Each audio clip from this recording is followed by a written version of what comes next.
Word of God be on black ink on a white page. There's been this thing, you know, you can sit and you can read this. How about Peter walking on the water? How about Ezekiel in the Valley of Dry Bones? And we read it, and yes, you know, he prophesied, and all the bones came together, and he prophesied again, and the wind came and arose a mighty army, and we're on to the next verse. Can I give you a tip? Selah is in the Bible for a reason. Stop and think on these things. It's in Psalms. Gets to the end of the verse and he says, we pronounce it Selah or Selah or whatever, however you pronounce it, S-E-L-A-H. You know, it's in there for a reason. We're allowed to stop and think on these things. God took me to the Valley of Dry Bones one day. Heard the audible voice of the Lord, the discussion between Ezekiel and God. And I was there when the dry bones moved. See, he can run the tape and show you what it's like. To get beyond black ink on the white page to understanding the experience. What was it like? Can I tell you? It was incredibly noisy. It was deafening. I mean, dry bones rattle. I mean, they're louder than these things that you're playing. These, I was almost said wind chimes, and that was going to be insulting. These metal things. You know, what do you call them? Which one? The metal hangy things. Yes, bells. Bells? Yes. They're flat bells, mate. Okay, they're obviously Singapore bells. You want to come to Big Ben sometimes, I'll show you bells. It's like, you know, it's like, I mean, you've got a mighty army being born out of dry bones. That's the company of overcomers in this end time. God is prophesying to having us prophesy to our dry bones. And here's the challenge. Can they live, church? The dead areas in your life, can they live?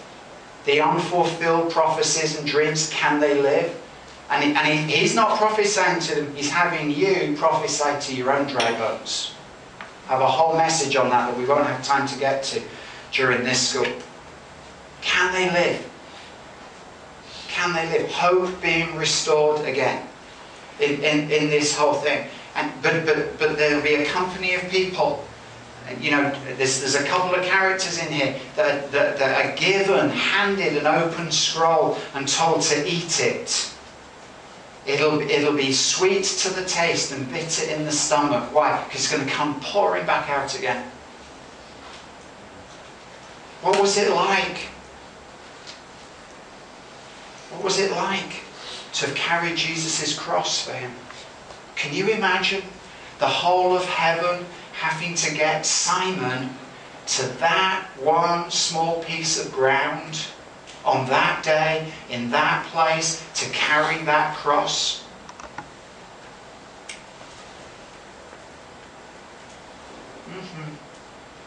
Now you can do the scriptures. I think it's in Timothy.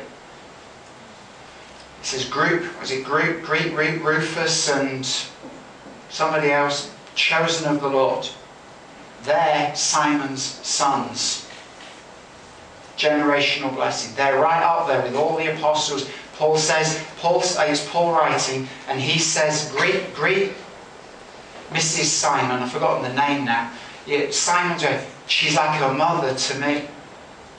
Simon, Rufus, his wife's the mother to Paul. All from being in that one little place. Do you know when he picked up the cross, he'd have been coated in Jesus' blood. From all the wounds and all the scars and his beard being plucked out. See, I'm getting you into the story. Beyond a black ink on a white page.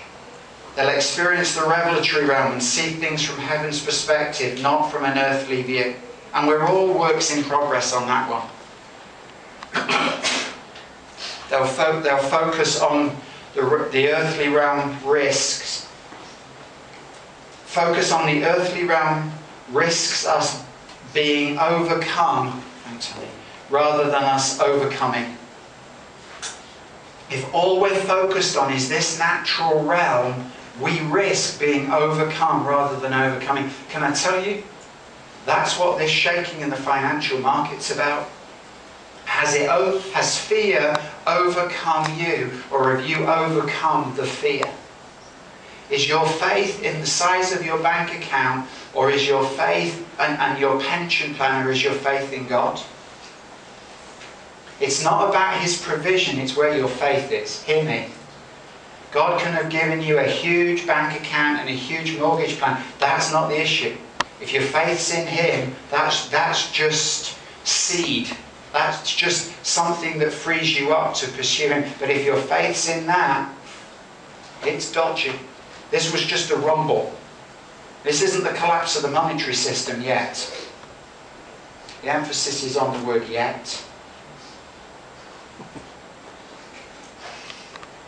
It's challenging us. You know, I said 2001, Michael W. Smith, to a whole new generation in his worship CD, re-released a 1960s classic that the church had forgotten.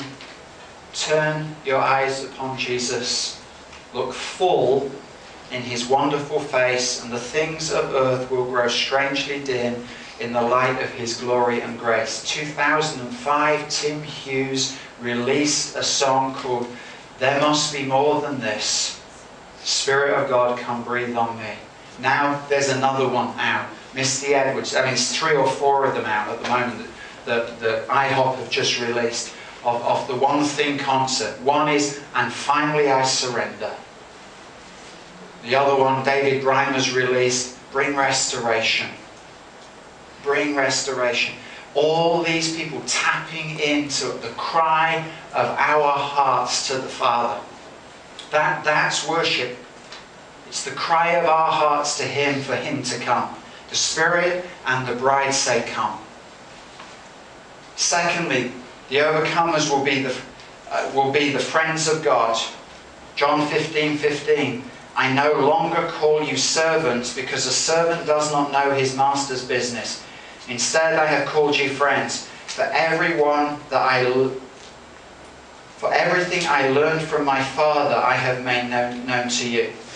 Genesis 2, you have Adam and Eve walking in a place of intimacy with the Lord at the end of the day. Revelation 3:20, behold, I stand at the door and knock. If anyone opens the door, we use this for salvation, but that's missing the whole point. I will come in and dine with Him. That's a place of intimacy. It's a place of relationship. Song of Songs 5 verse 2, that there's a knocking on the door of the bride, and she says,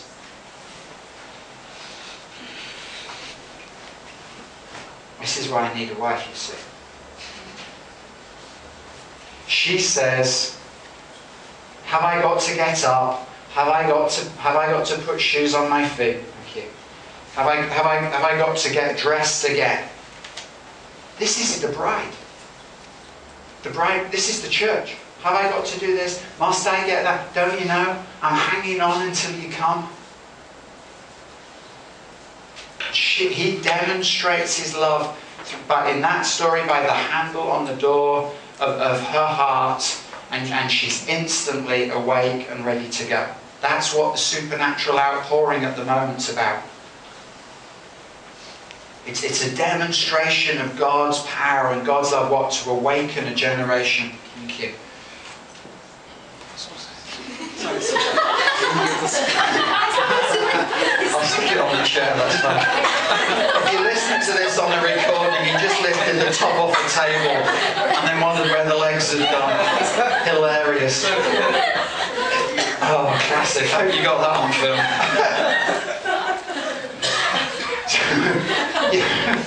Super. Love it, Lord. Oh, it's Friday night.